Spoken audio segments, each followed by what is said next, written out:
Kisah Para Rasul 3 ayat 22 sampai ayat 23. Bukankah di dalam kitab Tauratmu dikatakan Allah akan membangkitkan seorang nabi yang hebatnya sama seperti Musa. Siapapun yang tidak mengikuti perkataan ajaran nabi tersebut akan dibasmi dari umat kita. Pertanyaan saya buat Bu Uti, siapa nabi yang sehebat dengan Musa sebagai panglima perang? Coba silakan dijawab. Bu, jawab pertanyaan saudara kami itu, Bu. Pak Zulkifli, coba Ibu jawab. Sayang, kau fokus saja sama Bang Zul itu. Itu pengen Bang Zul kau tanggapi saja, nggak usah yang lain dulu. Begitu cintaku. Siapa yang motong? Perintah ayatnya juga ada. Oke? Jadi jangan bilang kalau Muhammad itu berperang. Tidak, dia tidak berperang, dia berjihad, bro. Berjihad itu dengan apa? Dengan itu pertumpahan darah, motong-motongin kepala. Jangan bilang gitu. Itu sudah ada buktinya, udah dibilang dari aku. Kamu harus ngaku. Kalau enggak begitu, kalau enggak memerangi, kalau enggak menyerang-nyerang orang, itu enggak ada Islam. Oke? Muhammad kan bukan pimpinan perang, dia kan bukan pejabat pemerintah, bukan menteri pertahanan. Kalau dia menteri pertahanan, bolehlah dia pimpin-pimpin perang, maklumat perang. Ini yang dimaksud perang itu apa? Syiar agama. Oke? Kalau enggak mau terima Allah, kepala dipancung, cempleng, patah tuh, copot tuh kepala. Itu fakta loh, jangan bilang enggak loh. Itu ustadzmu yang bilang ya, Quranmu juga yang bilang ya.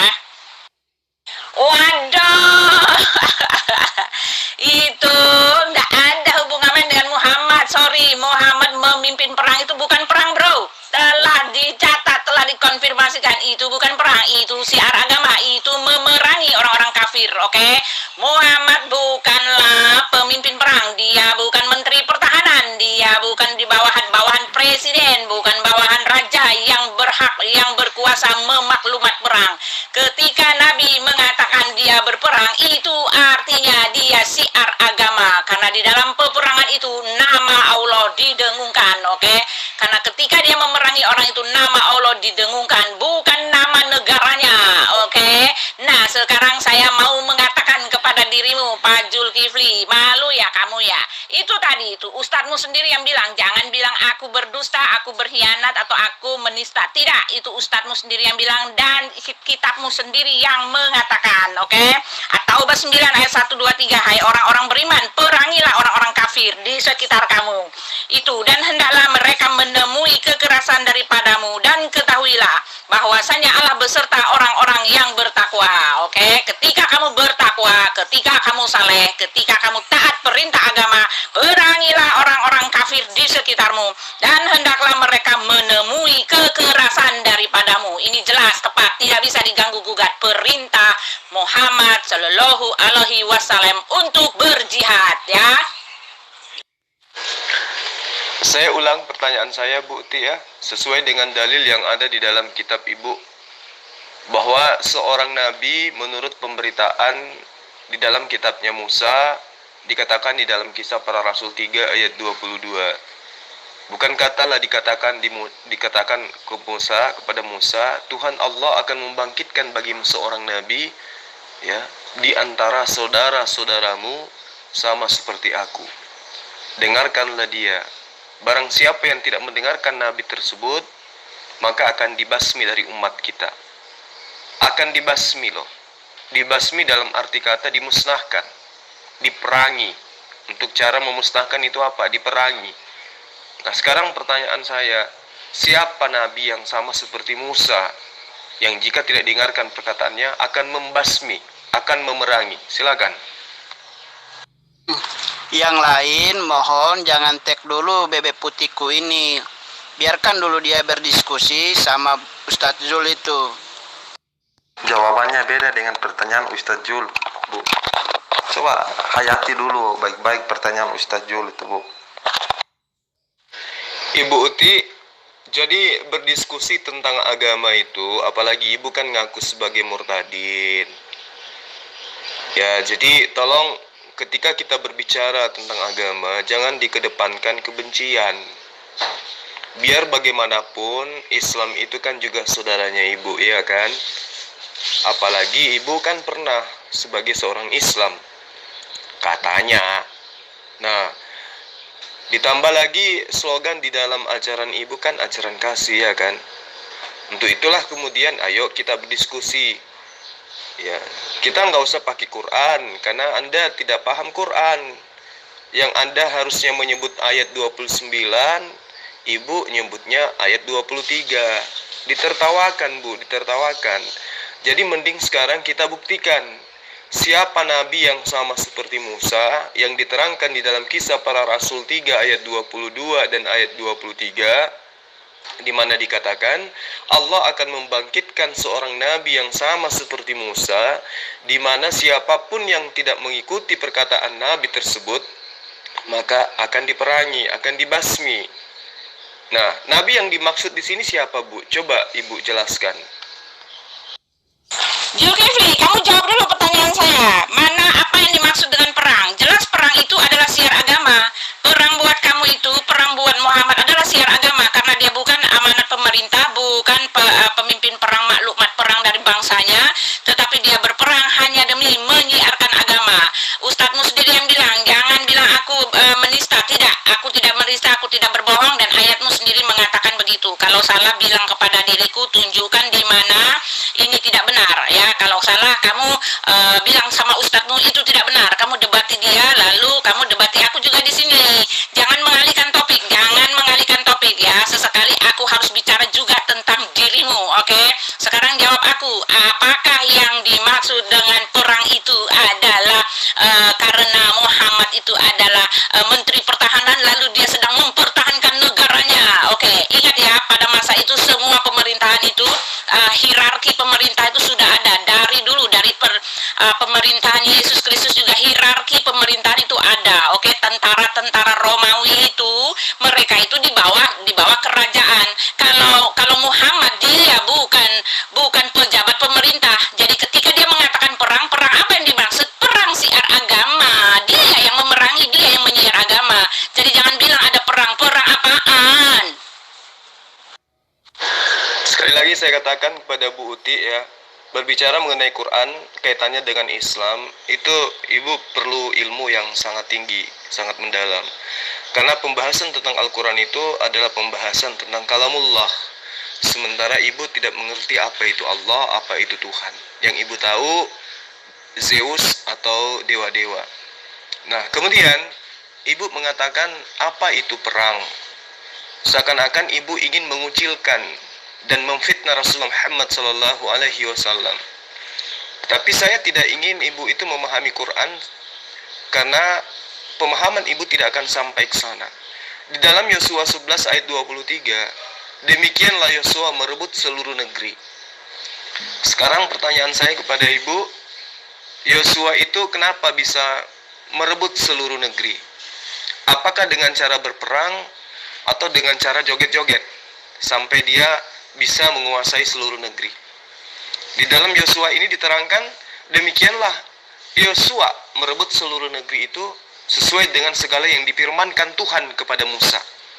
Berarti perintah merebut ya suatu negeri itu adalah merupakan firman Tuhan kepada Musa. Dan Yosua pun memberikan negeri itu kepada Israel menjadi milik pusaka mereka menurut pembagian suku mereka. Lalu amanlah negeri itu, berhenti dari berperang. Ini harus ibu pahami ya. Harus ibu pahami bahwa ternyata berperang itu memang sejak dari dulu terjadi.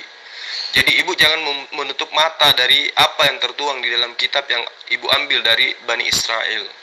Ya. Nah, sekarang pertanyaan saya, ketika di dalam kitab ibu memberikan satu inisiatif yang sangat kuat, ya, sinyal yang sangat kuat akan adanya sosok yang sama seperti Musa, yang jago berperang seperti Musa, Dan apabila perkataan Nabi tersebut tidak didengarkan, maka Nabi tersebut oleh Allah di dalam kitabnya ibu mengatakan dia akan membasmi. Nah, kalau bukan Muhammad, maka terangkan dulu siapa yang dimaksud pada pengajaran-pengajaran yang ada di kitab ibu. Kalau bukan Muhammad, berarti ada oknum lain. Kalau ternyata itu adalah Muhammad, maka tidak perlu ibu pertanyakan kenapa ada perperangan, kenapa ada pembunuhan, kenapa ada perintah untuk menguasai sebuah negeri. Itulah kemudian saya minta kepada ibu, ya. Coba Anda jelaskan, coba Anda tunjukkan, coba Anda sebutkan siapa Nabi yang sama seperti Musa yang akan membasmi seluruh umat yang tidak menerima pengajarannya. Silakan. Nah, ada banyak perintah memerangi orang kafir, perintah berjihad, perintah mengejar surga yang dijanjikan. Ketika kalian itu gugur dalam perang, ya kan? Gugur dalam perang, katanya gugur dalam syiar agama, akan disebut syuhada. Itu ada ayatnya. Mengejar surga bidadari itu ada ayatnya. Jadi jangan bilang aku mengada-ngada, tidak. Kamu jawab ini dulu lah, jangan apa-apa lari ke kitabku. Suka amat sih kamu sama kitabku. Udah masuk Kristen aja, seneng banget kayaknya sama kitabku itu. Kamu kayaknya terobsesi ya sama Alkitab ya. Obsesi nih kayaknya nih Pak Zulkifli nih. Ya karena itulah ketidaktahuan ibu. Di dalam Al-Quran memang banyak ayat-ayat yang menceritakan tentang perang. Misalnya di dalam surah An-Nisa ayat 74 dan ayat 76. Tapi ibu ketika menjelaskan tadi, ya, berapi-api tapi ternyata salah sebut ayat yang harusnya 29, ibu sebut 23 dan berulang. Menandakan bahwa ibu membaca literal tentang Islam itu hanya berdasar terhadap kebencian. Tidak seperti saya mempelajari, mengkaji, menghafalkan ayat-ayat di dalam kitab ibu murni karena sayang terhadap ibu dan Kristen-Kristen lainnya, untuk mengajarkan Kristen lainnya agar kembali menuju kepada jalan yang benar, jalan yang lurus, yaitu jalan para nabi. Nah, ketika ibu menghujat tentang ayat-ayat perang di dalam Al-Quran, maka ibu harus tahu di dalam kitab ibu pun, ya, ribuan kata yang paling banyak tertuang di dalam kitab ibu itu adalah tentang pembunuhan. Ya, perintah-perintah paling banyak di dalam kitab ibu tentang pembunuhan itu ada ribuan. Sementara tentang kasih itu hanya 2 ayat. Jadi bagaimana mungkin kemudian ibu mengatakan orang lain itu buruk sementara ibu sendiri buruk? Orang lain Anda tertawakan bau sementara ibu dalam keadaan mandi di dalam air comberan. Gak bisa itu, Bu. Orang beragama itu harus lebih mengedepankan akal, ilmu daripada kebencian. Saya ngambil contoh di dalam surah An-Nisa ayat 74, ayat 76. Karena itu hendaklah orang-orang yang menjual kehidupan dunia untuk kehidupan akhirat berperang di jalan Allah. Ini berkaitan dengan apa yang dilakukan oleh Yesus sesuai dengan pemberitaan di dalam Lukas 22. Yesus mengumpulkan kekuatan. Dan ternyata pengikutnya hanya 12 orang. Ya, Yesus di situ memerintahkan pasukannya untuk membeli pedang. Sehingga terdapatlah 2 pedang untuk perang. Tetapi perang itu tidak terjadi karena kenapa? Musuhnya jauh lebih canggih alatnya. Mereka lebih terpelajar. Dan lawan mereka adalah tentara-tentara yang handal. Sementara Yesus melihat kondisi persiapan pasukannya, ya cuma 12 orang. Melawan ratusan ribuan orang nggak mungkin. Apalagi senjatanya cuma 2 pedang. Bagaimana mungkin Yesus berperang seperti Musa? Berarti Nabi yang sama seperti Musa yang diterangkan di dalam kitab ibu itu bukan Yesus. Kalau bukan Yesus lalu siapa? Itu yang perlu ibu pelajari dengan baik. Kembali di dalam surah An-Nisa ayat 74, ayat 76. Karena itu hendaklah orang-orang menjual kehidupan sebagaimana Yesus menjual kehidupannya dan membeli pedang 2 untuk berperang. Ya, untuk kehidupan akhirat berperang di jalan Allah. Dan barang siapa berperang di jalan Allah, lalu gugur atau memperoleh kemenangan, maka kami berikan kepahala yang sangat besar kepadanya. Dan mengapa kamu tidak mau berperang di jalan Allah dan membela yang lemah, baik laki-laki, perempuan maupun anak-anak yang berdoa, ya Tuhan kami, keluarkanlah kami dari negeri ini Mekah, yang penduduknya zalim. Berilah kami pelindung dari sisimu, dan berilah kami penolong dari sisimu. Orang-orang yang beriman mereka berperang di jalan Allah, dan orang-orang kafir berperang di jalan tagut. Maka perangilah kawan-kawan setan itu, karena sesungguhnya tipu daya setan itu lemah. Nah, di dalam surat An-Nisa ayat 74 sampai 76 yang saya bacakan terjemahannya ini, Bu Uti, berkaitan atau sangat relevansi dengan ayat-ayat sebelumnya, yaitu ayat 71, di mana umat Islam diperintahkan untuk memiliki kesiapan untuk melakukan berbagai upaya untuk menghalau musuh. Itu yang perlu Ibu Uti pahami dengan baik. Bagaimana kemudian perang Khandaq, bagaimana kemudian perang Uhud, ya, di mana setelah perang Uhud dan perang Khandaq, banyak umat Islam yang takut untuk mengikuti perang dan bahkan tidak memiliki semangat untuk berjuang membela agama Islam. Umat Islam lebih mementingkan kehidupan dunia atau materi ketimbang kehidupan akhirat di masa itu, yang bisa dilakukan dengan cara jihad atau berperang menegakkan agama Allah yang diajarkan oleh para nabi-nabi sebelumnya. Jadi berdasarkan atas peristiwa ini, perintah atau kata perang dalam Al-Quran tidak bisa dimaknai bersifat selamanya ditujukan kepada semua umat Islam yang berlaku sepanjang zaman. Artinya, perintah perang dalam surah atau ayat-ayat dalam Al-Quran itu bersifat lokalistik dan terbatas ruang dan waktunya. Tidak seperti yang Ibu pahami. Jadi ayat tersebut ditujukan kepada umat Islam saat itu yang baru saja memiliki pengalaman melakukan perang Uhud dan perang Khandaq. Ayat-ayat dalam Al-Quran itu dimaksudkan untuk memberi semangat kepada umat Islam saat itu yang tidak memiliki semangat untuk melakukan kegiatan. Jadi ada nilai edukatif yang perlu diambil dari ayat-ayat yang ada di dalam Al-Quran yang kaitannya dengan perang. Jadi setiap umat Islam harus selalu memiliki semangat tinggi untuk melakukan pekerjaan atau kegiatan. Ya, jadi umat Islam tidak boleh mudah putus asa, tidak boleh patah semangat dalam mencari atau meraih keberhasilan. Apapun pekerjaan jika dilakukan dengan semangat atau motivasi yang tinggi, maka akan memiliki peluang besar untuk sukses. Jadi ayat tersebut tidak bisa hanya dimaknai perintah perangnya, sehingga umat Islam harus melakukan perang, harus melakukan perang, harus melakukan perang. Ya, tidak, Bu. Keberhasilan seseorang dalam meraih cita-cita harus sukses ataupun tidak itu ditentukan semangatnya, tingginya semangat atau tingginya motivasi. Jadi apapun jenis pekerjaannya, seberat apapun tugasnya, jika dilakukan dengan penuh semangat atau motivasi tinggi, maka akan meraih kesuksesan yang luar biasa. Itu yang tertuang di dalam ayat-ayat perang.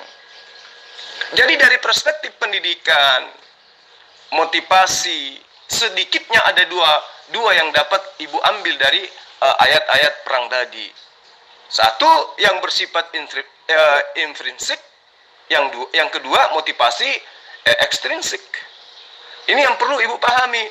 Jadi kenapa umat Islam itu tidak seperti yang Ibu gambarkan di dalam benak Ibu sendiri? Ibu racuni apa yang tertuang di dalam ayat-ayat tersebut.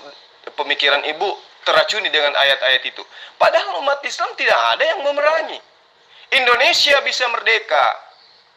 Siapa negara Islam mana yang datang kemudian pernah menjajah Indonesia? Jika apa yang Ibu tuangkan itu di dalam benak kepala Ibu itu adalah benar. Ya, memang kita tahu 99% pejuang kemerdekaan Republik Indonesia itu adalah umat Islam, tidak 100% yang memperjuangkan negara Indonesia ini. Tetapi 100% penjajah negara Indonesia ini itu adalah non-Islam. Berarti siapa yang sesuai dengan pemikiran Ibu tentang jago perang itu, yang suka memerangi itu siapa? Agama mana? Coba. Ibu harusnya malu mengangkat materi ini gitu ya. Jadi kaitannya dengan pemahaman Ibu tentang ayat perang, kembali kepada pembahasan tadi. Siapa nabi yang dimaksud oleh Yesus? Yang dimaksud dalam kitab Ibu? Ya, yang jago perang sama seperti Musa, dan barang siapa tidak mendengarkan nabi tersebut akan dibasmi dari umat kita. Kata ayat itu. Siapa, Bu? Coba Ibu terangkan. Yang benci siapa? Aku ngebahas Jadi kamu memutar balik ayat orang seenak udelnya. Lalu ketika aku sekali ini loh aku bahas tentang agamamu kepadamu, kamu bilang aku benci. Oh my god, udah jawab aja. Kamulah yang pakai perasaan sekarang. Nah, ketika kamu merasakan bahwa aku membenci, nah begitu juga ketika kamu mengutak-atik ayat orang lain seenak dengkulmu, menyelewengkan, memanipulasi seenak dengkulmu. Kita tuh bikin apa kepada dirimu? Apa yang ku bikin? Aku jawab dengan sempurna, tepat, jelas, dan benar. Sekarang aku minta kepada dirimu, ayo kamu sanggah itu pernyataan ustadzmu sendiri bahwa kamu tidak berjihad, oke? Bahwa tidak ada pertumpahan darah, oke? Bahwa yang disebut perang itu bukanlah berjihad. Ayo bilang, ayo dong jawab dong. Jangan bilang aku bawa perasaan. Aku nggak bawa perasaan kok. Sesekali dong, enak aja masa agamaku terus dibahas. Ini sekali loh aku bahas ini sama kamu. Masa dalam begini aja kamu udah baper, kamu udah langsung tersinggung. Nah, dengan begitu kamu pikir gitu loh, orang Kristen kenapa bisa mengampuni kamu seperti itu setelah penghinaan, penghujatan, pemanipulasian yang kamu lakukan kepada orang Kristen? Kami bisa menjawabnya dengan sempurna gitu loh. Nggak ada main-main perasaan gitu loh. Aku jawab semua pemanipulasianmu itu dengan sempurna, baik, tepat, dan benar gitu kan. Nah sekarang emang kenapa itu loh, apa bedanya kamu dengan saya? Kita kan dialog antar agama, lintas kan, bolak-balik. Sesekali ayolah, sesekali ini aku akan bicara jelas tentang agamamu. Kasih tahu dong, yang namanya berperang itu apa sih gitu loh. Apa sih? Apakah Muhammad itu pemimpin perang, menteri pertahanan? Ya, sekelas menteri pertahanan, jadi dia bisa memaklumat perang gitu loh, ya. Jawab ya. Nggak usah bahas aku punya dulu, nggak usah bahas ya. Ibu Uti, kenapa saya katakan ibu itu membahas Al-Quran karena kebencian? Meski ibu mengatakan tidak ada itu kebencian. Tapi ya dari cara Anda memaparkan, terus kemudian asumsi-asumsi ibu tentang ayat-ayat perang, itu menunjukkan bahwa ibu sangat benci terhadap Islam. Kalau kami umat Islam ini mengkaji dalil-dalil yang ada di dalam kitab ibu itu karena berlandaskan sayang. Kasihan kalau ibu tersesat. Makanya kami luruskan. Berbeda dengan ibu mengkaji ayat-ayat perang, seakan-akan Islam itu adalah mesin pembunuh layaknya ajaran Kristen yang senantiasa menjajah hampir di seluruh pelosok bumi, kan gitu. Ya. Jadi ibu harus pahami di dalam surah Al-Baqarah menyebutkan di ayat 191. Di situ dikatakan, dan perangilah di jalan Allah orang-orang yang memerangi kamu. Tetapi janganlah kamu melampaui batas. Karena sesungguhnya Allah tidak menyukai orang-orang yang melampaui batas. Coba betapa indahnya ayat ini.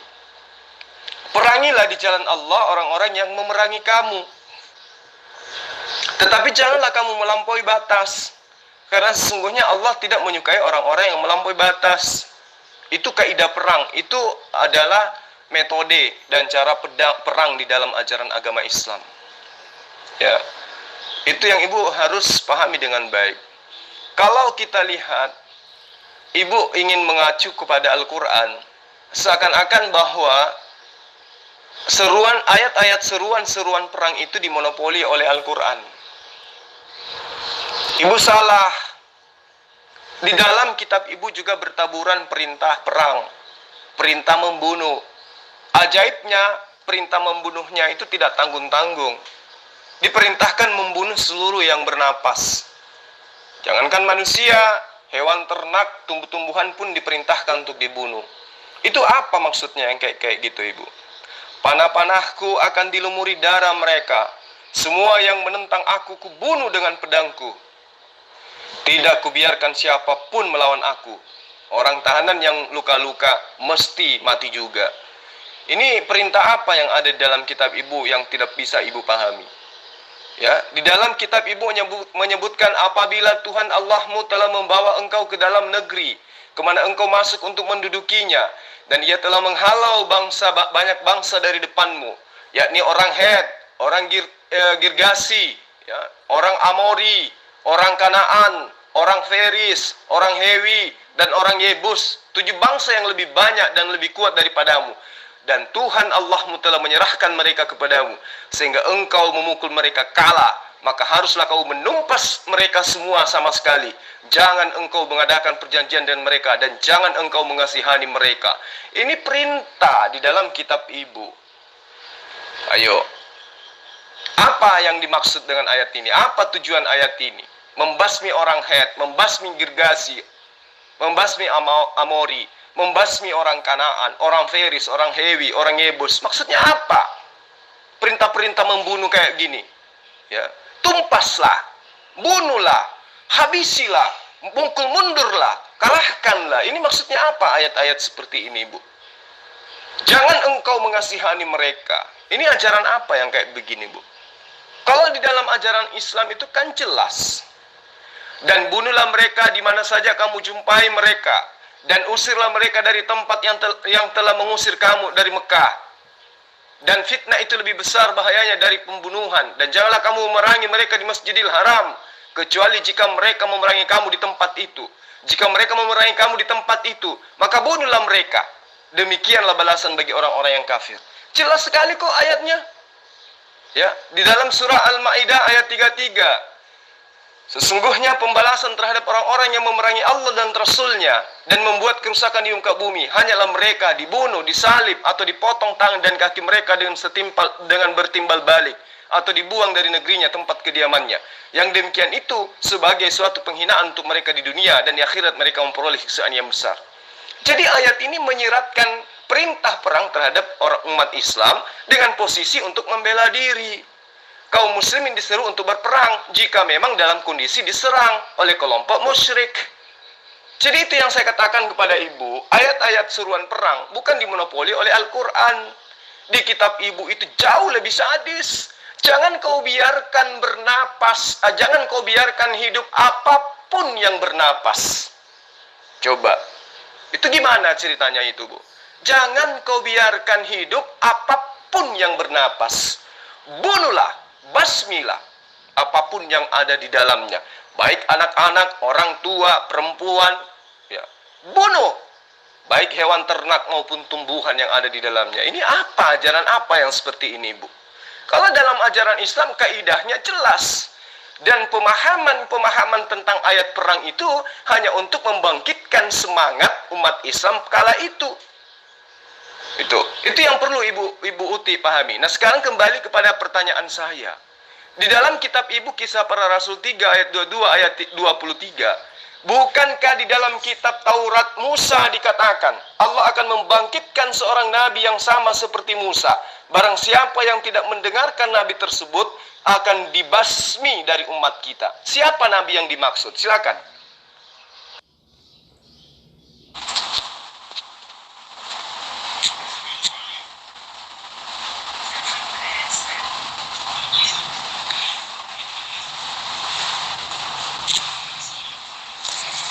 Zulkifli, An-Nisa 4 ayat 74. Oke, Allah menjanjikan hadiah besar bagi mereka yang berperang untuk Allah. Nah, itu dia. Inilah yang dimaksud dengan perang. Gak ada itu diperangi, enggak ada.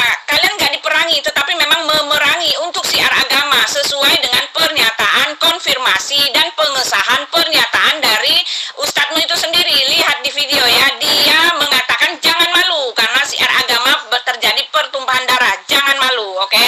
Karena itu berdasarkan di dalam surat An-Nisa 4 ayat 74, oke? Allah menjanjikan hadiah yang besar bagi mereka yang berperang untuk Allah, oke? Jadi itulah yang kalian selalu mengatakan, oh itu kan ada dalam maklumat perang. Perang apaan? Perang bagi Muhammad itu adalah syiar agama. Sekali lagi, kalau kamu tidak jawab close ya, case close, kamu tidak bisa jawab case close bahwa itu memang benar syiar agama, oke? Karena itu An-Nisa 4 ayat 74, karena itu hendaklah orang-orang yang menukar kehidupan dunia dengan kehidupan akhirat berperang di jalan Allah, oke? Berperang jalan Allah, bukan berperang mempertahankan kedaulatan negeri, bukan mempertahankan maklumat negara, bukan. Berperang di jalan Allah. Barang siapa yang berperang di jalan Allah lalu gugur atau memperoleh kemenangan, maka kelak kami ya berikan kepadanya pahala yang besar. Inilah yang dikejar oleh para teroris, ya kan, mengejar surga yang dijanjikan, oke? Pesta seks bidadari, betul kan? Jadi gini Bu, ketika Ibu membaca surah An-Nisa ayat 74, Ibu harus melihat ayat sebelum dan sesudahnya. Di ayat itu dikatakan, karena itu hendaklah orang-orang menjual kehidupan dunia untuk kehidupan akhirat, berperang di jalan Allah.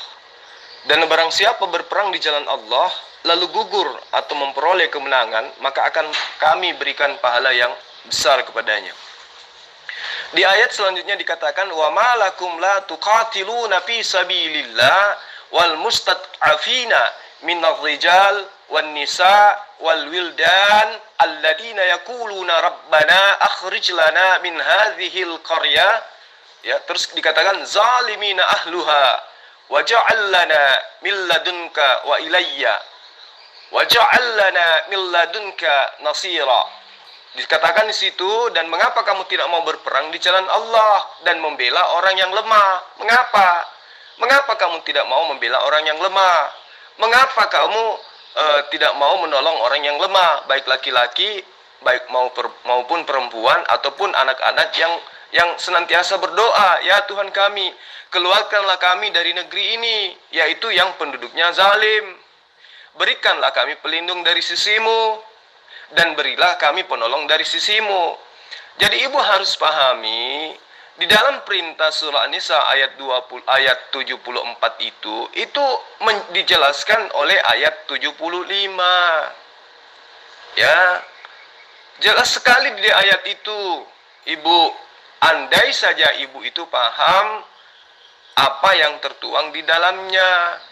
Dikatakan bahwa ayat ini menerangkan orang-orang yang berperang itu, di ayat 74 itu adalah orang-orang yang diperintahkan untuk menolong orang-orang yang lemah, yang senantiasa berdoa kepada Allah dengan berkata, yaquluna rabbana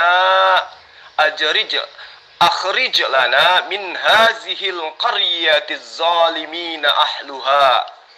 Maksudnya, orang-orang yang berdoa, yang didengarkan doanya oleh Allah dengan ucapan, ya Tuhan kami, Rabbana,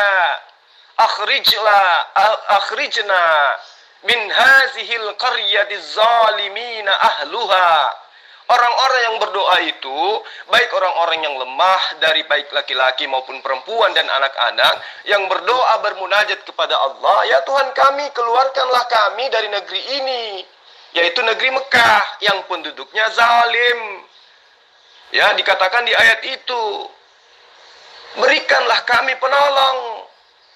Ya, di situ jelas dikatakan, waj'al lana min ladunka waliyyan wa aj'al lana min ladunka nasira. Penolong.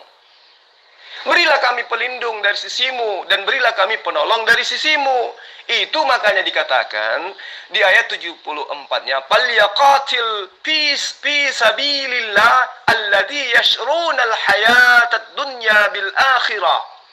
Dan karena itu hendaklah orang-orang menjual kehidupan dunia untuk kehidupan akhirat, berperang di jalan Allah. Wa may yuqatil fi sabilillah fayuqtalu aw yaqlib fasawfa nu'tihi ajran azima. Dikatakan, dan barang siapa berperang di jalan Allah lalu gugur atau memperoleh kemenangan, maka akan kami beri kepadanya pahala yang besar kepadanya, oleh karena melakukan apa yang diperintahkan oleh Allah berdasarkan permintaan perempuan dan laki-laki dan anak-anak yang berdoa senantiasa kepada Allah, yaquluna rabbana akhrij lana min hazihil qaryati zalimina ahluha. Jadi berkat doa orang-orang ini minta datang penolong, maka orang-orang itu diperintah oleh Allah untuk menjual kehidupan dunianya, untuk berperang di jalan Allah, menolong orang-orang yang membutuhkan pertolongan. Makanya dikatakan, wa malakum la tukatiluna fi sabilillah wal mustad'afina mir rijalin wan nisa wal wildan. Itu artinya, Bu. Jadi orang-orang itu berperang karena ingin menolong orang yang sedang berdoa kepada Allah, minta dibebaskan dari kezaliman orang-orang yang ada di Mekah. Lalu dikatakan, alladzina amanu yukatiluna fi sabilillah walladzina kafaru yukatiluna fi sabiliz tagu faqatilu awliya as-syaitan inna kaidas syaitan kana dhaifan. Orang-orang yang beriman berperang di jalan Allah, dan orang-orang yang kafir berperang di jalan tagut.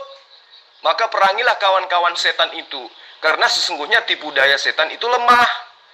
Jadi perintah berperang itu, maksudnya berperang di jalan Allah itu adalah menegakkan kebenaran, membantu orang yang zalim, membantu orang yang teraniaya, membantu orang-orang yang sedang ditindas, membantu orang-orang yang lagi kesusahan akibat dihimpit oleh penjajah, dihimpit oleh penguasa. Itulah yang dikatakan di dalam Al-Quran, alladzina amanu yuqatiluna fi sabilillah walladzina kafaru yuqatiluna fi sabilit tagut. Paham ya Bu ya? Kemudian di ayat selanjutnya dikatakan, alam tara ilal ladzina qila lahum kuffu ya aydiyakum wa aqimus shalah wa atuz zakah falamma kutiba alaihimul qital idza fariqum minhum yakhshawna an-nas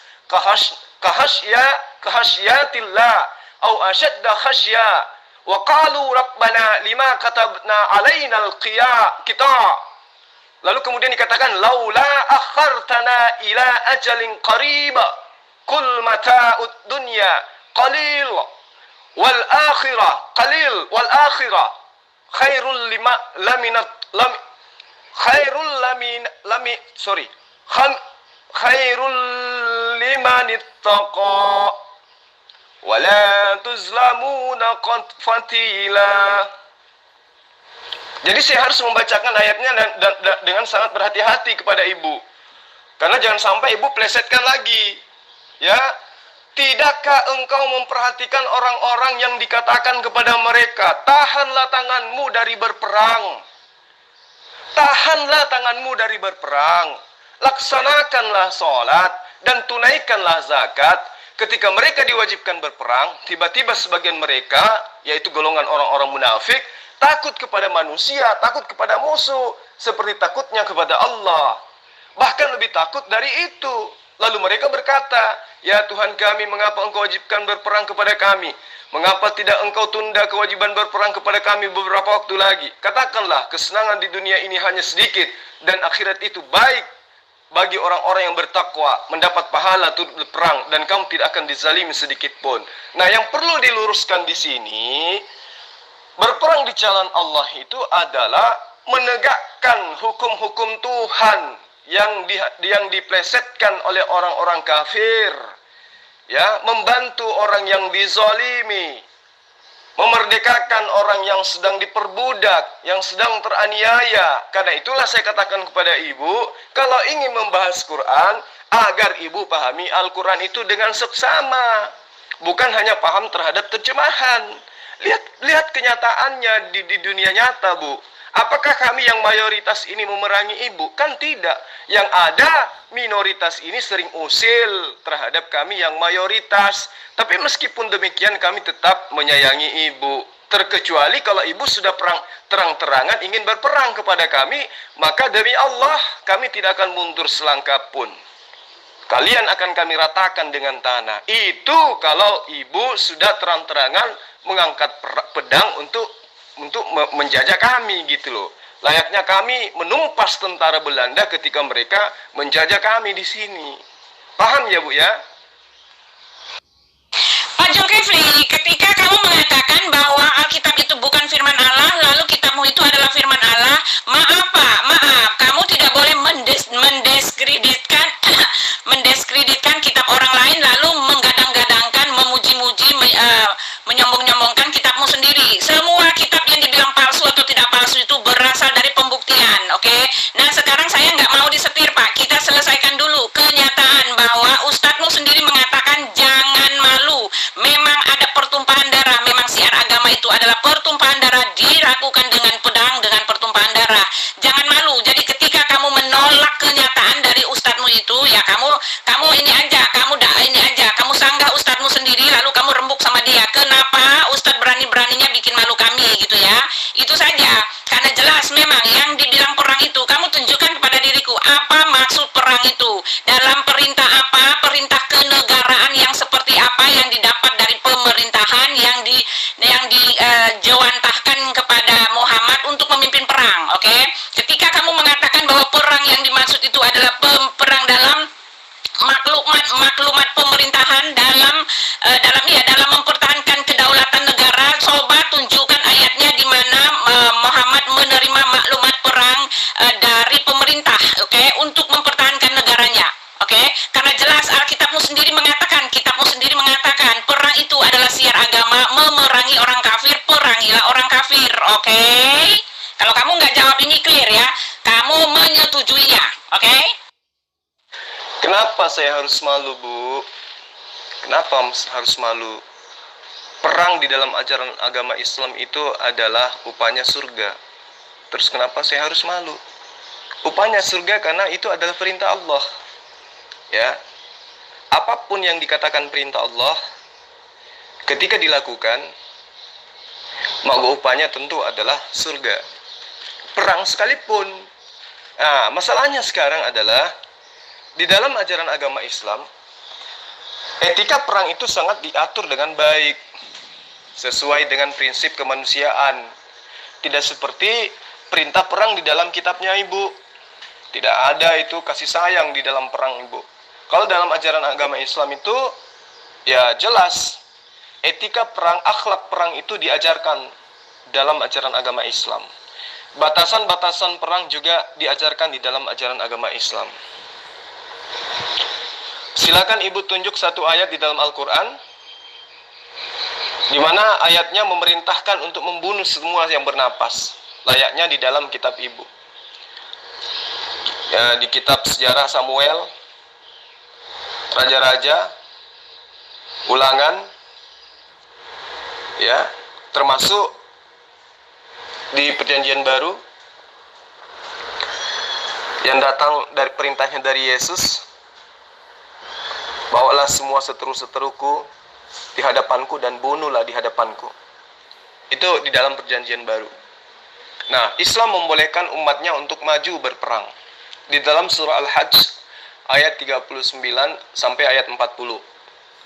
Telah diizinkan berperang bagi orang-orang yang diperangi. Kami ada izin untuk berperang bagi kami yang diperangi. Ya, saya katakan kepada Ibu, etika, ya, cara berperang itu diajarkan dalam Al-Quran. Akhlak berperang itu diajarkan.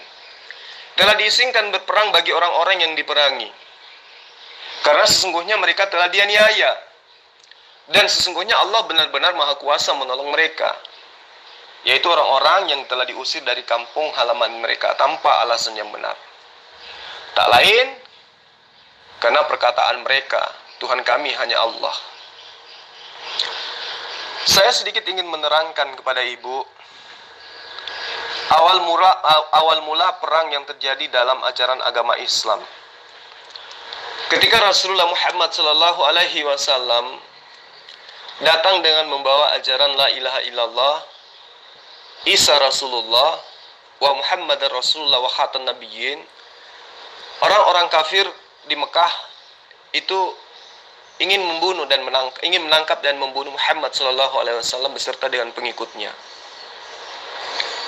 Nah, karena ingin dibunuh, maka Muhammad SAW beserta pengikutnya hijrah ke Madinah.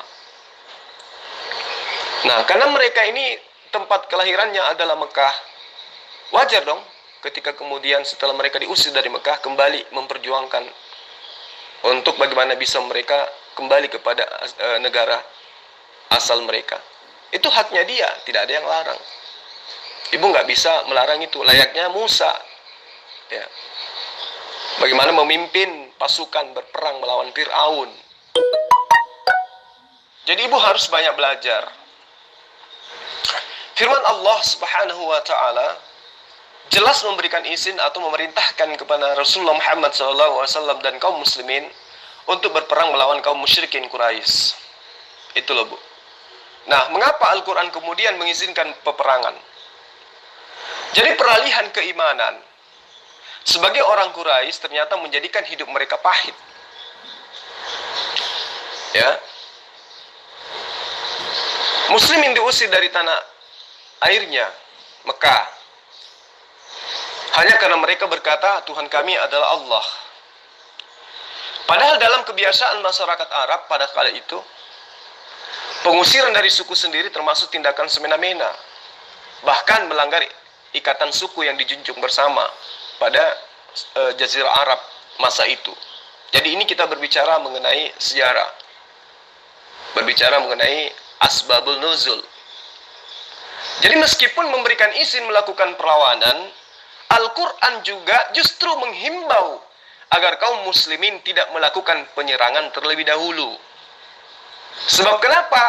Karena itu membuat, ya, tindakan itu membuat atau mengakibatkan permusuhan yang panjang.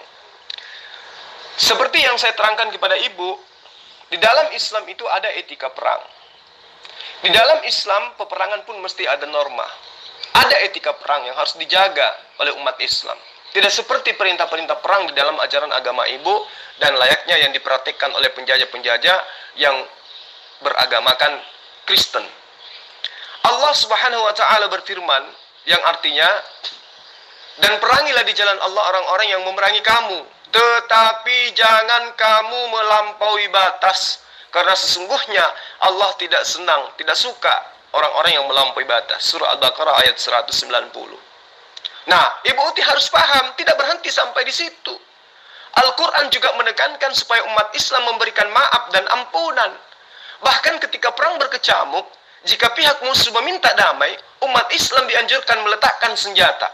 Prinsip yang ditekankan Al-Quran adalah bahwa menyelesaikan masalah sebaiknya dengan duduk bersama dan saling menghormati. Jika demikian, ya, seperti yang dikatakan Karen Armstrong, Islam telah merumuskan tata cara berperang yang paling adil di atas muka bumi ini. Jadi Armstrong dalam bukunya, ya, saya pernah baca, kalau saya tidak salah ingat, judul buku itu Muhammad Prophet for All Time. Ya, di situ diungkapkan bahwa aturan perang yang diterapkan Islam tidak berarti mengajarkan sifat pasif. Nah, Nabi SAW merupakan sosok yang aktif dan berpandangan bahwa perang terkadang diperlukan. Namun hal itu tidak menjadi tujuan utama. Setelah usai perang Badar, Nabi SAW bersabda, kita baru kembali dari jihad kecil menuju jihad besar, yaitu jihad melawan hawa nafsu. Jadi perang terbesar di dalam ajaran agama Islam itu adalah perang melawan hawa nafsu diri kita sendiri, bukan perang di medan perang. Itu yang Ibu Uti tidak paham. Nah, bandingkan dengan etika perang yang ada dalam ajaran agama ibu. Ya, bunuhlah waria. Bunuhlah orang yang mengajak beriman kepada ilah lain selain Allah. Bunuhlah orang yang tidak perawan di malam pertama. Bunuhlah orang. Bahkan endingnya di dalam kitab ibu dikatakan, jangan kau biarkan apapun yang bernapas. Yesus pun mengatakan, bawalah seteru-seteruku ke hadapanku dan bunuhlah mereka di hadapanku. Itu ajaran Yesus. Jadi ketika ibu ingin menyerang Quran, sangat disayangkan ibu tidak berlandaskan dengan ilmu, hanya kebencian terhadap Quran. Berbeda dengan saya ketika saya membahas kitab-kitab ibu, itu syarat dengan kasih, syarat dengan sayang, karena tidak ingin ibu itu masuk ke neraka menjadi bahan api neraka, bahan bakar api neraka. Seperti itu, Ibu Uti. Zulkifli, jangan membangga-banggakan diri, jelek-jelekin orang. Mengkaji, menghafalkan yang kamu kaji itu kamu sekolah teologi ya. Kalau kamu belajar dalam konteks dalam jalur yang benar, saya tanya, kapan ada itu nggak? Kamu ada sertifikat sekolah teologi nggak? Kamu sertifikat sekolah Alkitab nggak? Nah, ketika kamu mengatakan kamu mengkaji, kamu belajar, yang kamu kaji itu apa? Apakah ada dalam track yang benar? Oh tidak. Kamu mengkajinya dengan mencari kesalahan, mencari pembenaran untuk kitabmu sendiri. Kamu tidak pernah belajar Alkitab kok. Kamu tidak pernah belajar, kamu tidak ada di sekolah teologi ya. Ketika kamu sekolah teologi ya, maka pemikiran kamu tentang Alkitab tidak seperti ini. Kamu kan belajar dari literatur, kamu belajar dari artikel yang memang rekayasa, kamu belajar dari tafsiran gitu kan, dari semua yang sesat-sesat itu yang adalah bendera kamu sendiri. Bahkan kamu belajar dari segala itu yang Barnabas itu, Injil Barnabas, segala Talmud, segala semua yang tidak bicara tentang esensi Alkitab. Kalau kamu mengatakan kamu mengkaji Alkitab, aku mau tanya kapan kamu sekolah teologi gitu loh. Jadi jangan so-soan mengaku-ngaku kristolog. Apa yang kamu pelajari dalam ilmu pendidikan apa gitu loh? Iya kan? Yang kamu pelajari itu kan sama aja dengan yang lain-lain. Boleh belajar dari literatur, artikel orang-orang dari kalian untuk kalian kepada kalian. Ya sesatlah kalian gitu loh. Ketika kamu mengatakan aku benci, oh tidak, yang benci itu kalian gitu loh. Kamu itu yang benci, menyelewengkan ayat orang. Yang aku lakukan sekarang, aku hanya menjawab kamu kan, meluruskan kamu. Sesekali aku bicara tentang kamu udah kelojotan. Ini kelihatan kamu kelojotan. Oke, itu Zulkifli, saya H2H sama kamu, tapi kamu hanya 3 menit, biar fair. Jangan sekali monolog. Kamu bukan berdialog sama saya, makanya saya malas. Kamu bermonolog, kamu berkhotbah. 1 VN bisa 50 menit. Orang mau jawab apa kalau begitu? Ketika ibu bertanya tentang Al-Quran, maka posisi saya di situ adalah sebagai guru. Layaknya sebagai guru, ibu sebagai murid, sebagai penanya, tugas saya menjelaskan.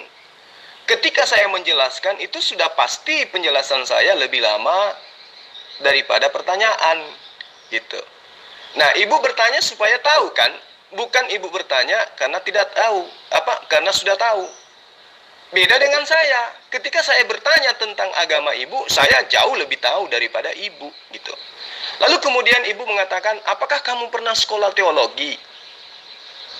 Apakah kamu pernah sekolah mengenai Alkitab, gospel?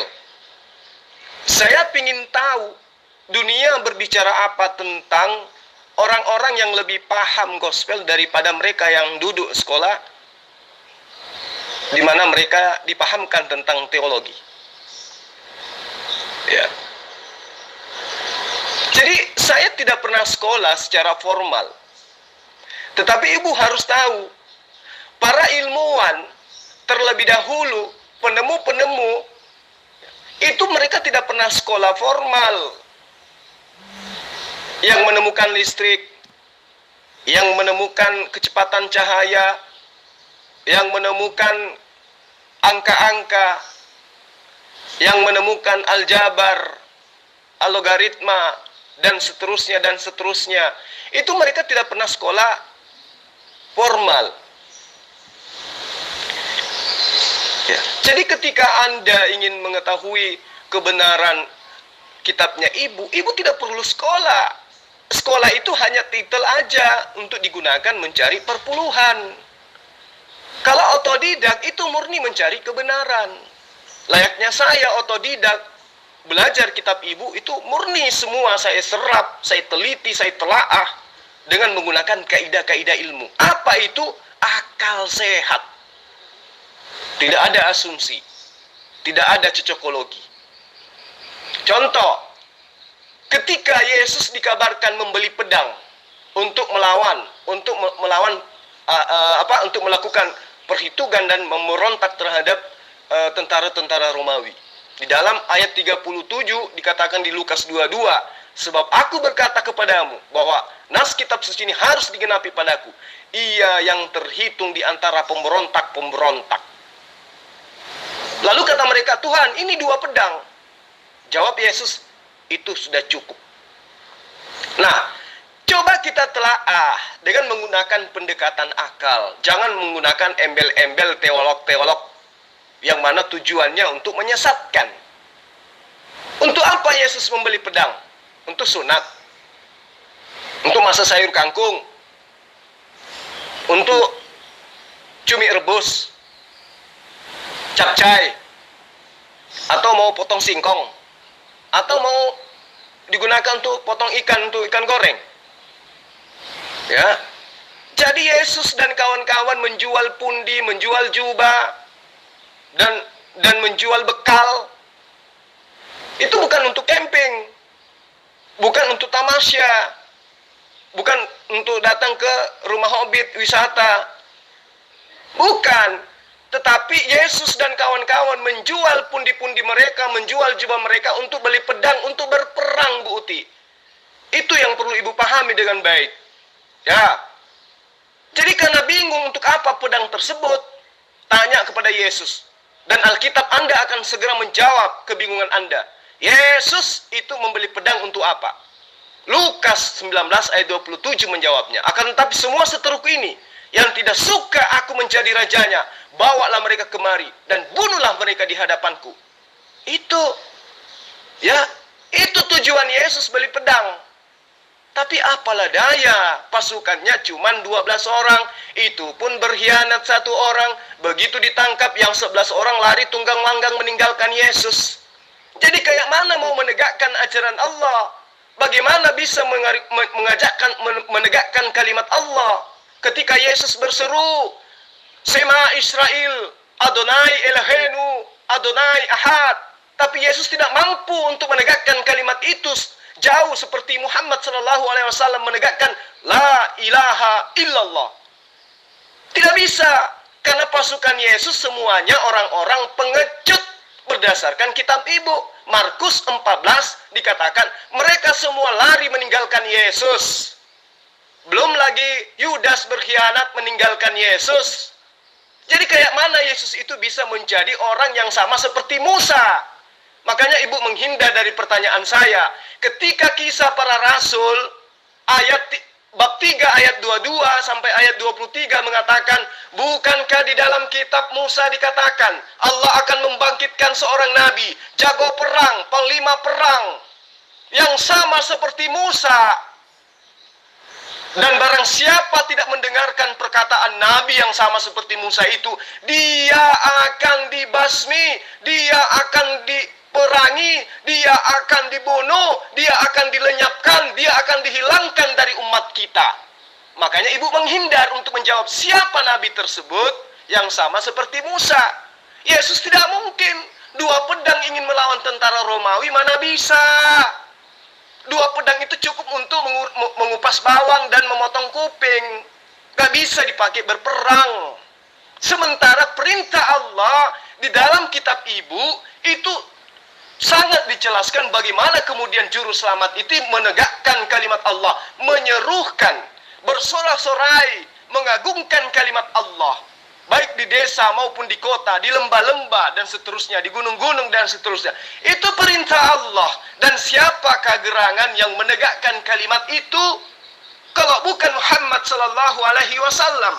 Lantas dengan cara apakah kemudian Muhammad sallallahu alaihi wasallam menegakkan itu kalau bukan perang, melawan kezaliman, melawan kekufuran, melawan kedahsyatan daripada pengingkaran orang-orang kafir terhadap kalimat La ilaha illallah yang diajarkan dari sejak Nabi Musa, Ishak, Yakub dan seterusnya sampai kepada Yesus. Siapa lagi yang ingin menegakkan itu? Ayo, kita ingin mengandalkan Yudaism, menegakkan kalimat SY, ya, menegakkan tidak ada Tuhan selain Allah. Tetapi Yahudi tidak mampu. Mereka hanya mutar-mutar di tempat mereka. Sampai detik ini Yahudi tidak bisa mengajarkan syiar terhadap bangsa lain. Kenapa? Karena ajaran La ilaha illallah yang datang kepada mereka itu hanya dikhususkan kepada Bani Israel.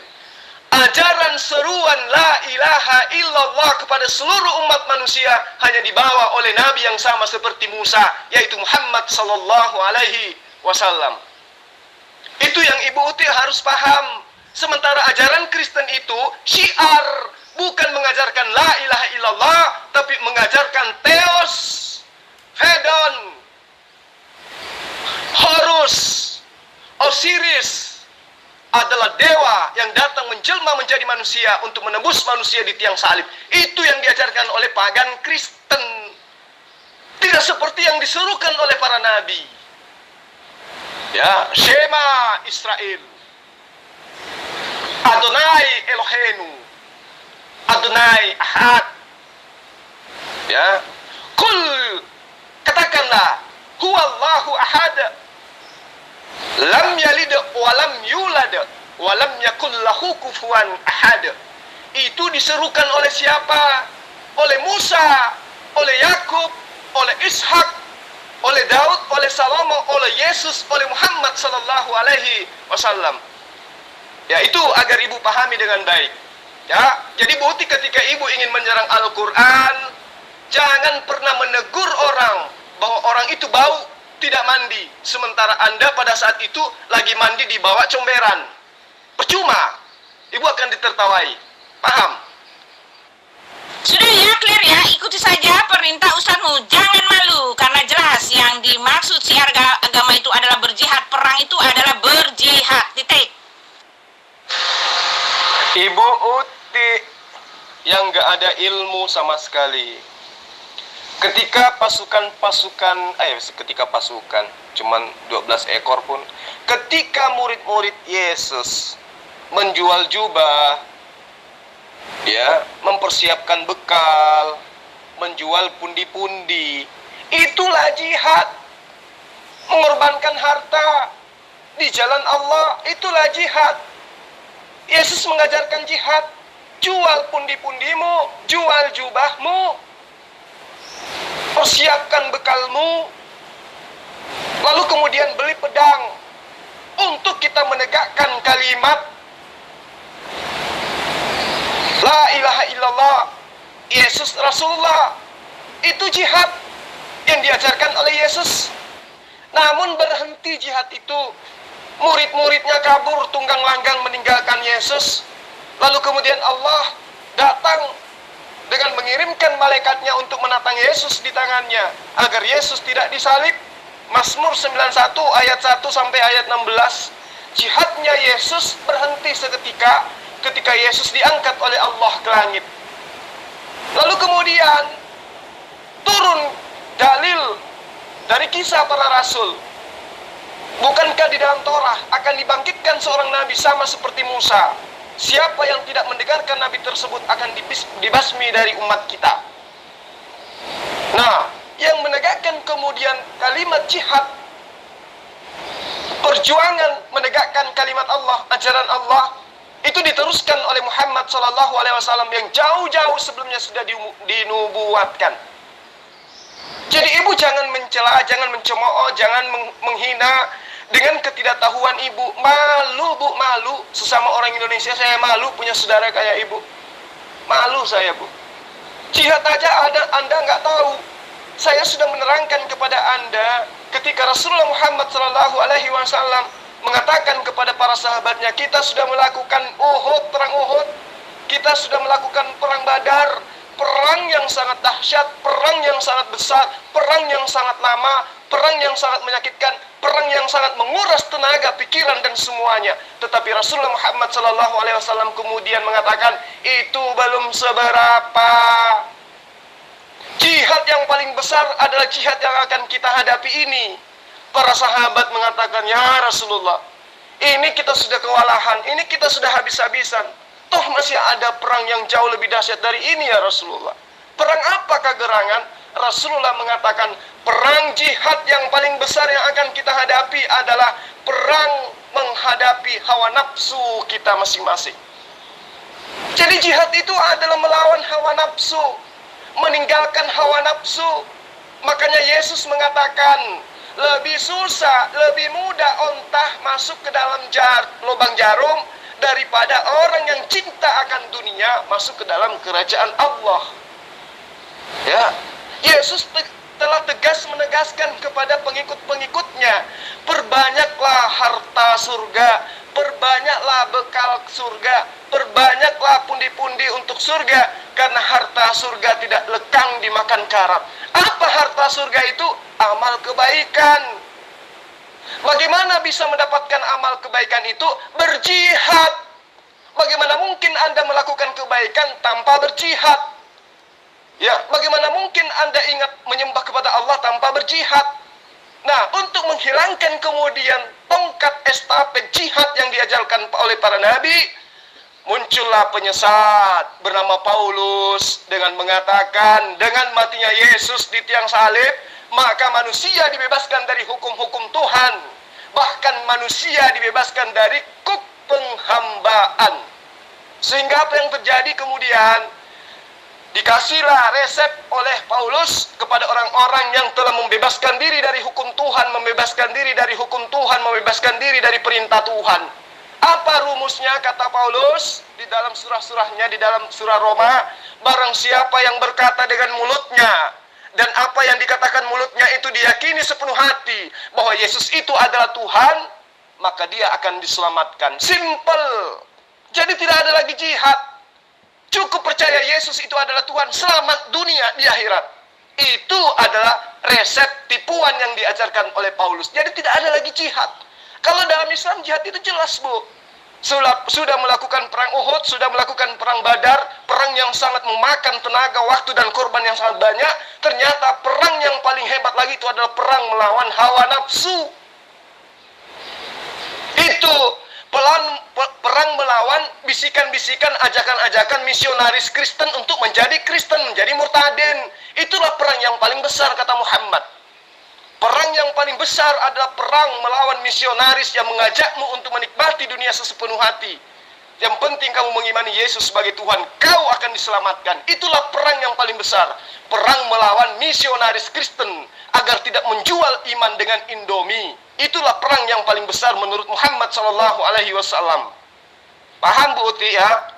Jadi ketika ibu mencemooh kata jihad, ibu hanya dibodoh-bodohi oleh gereja, dibodoh-bodohi oleh Eropa, dibodoh-bodohi oleh orang-orang yang benci terhadap Islam.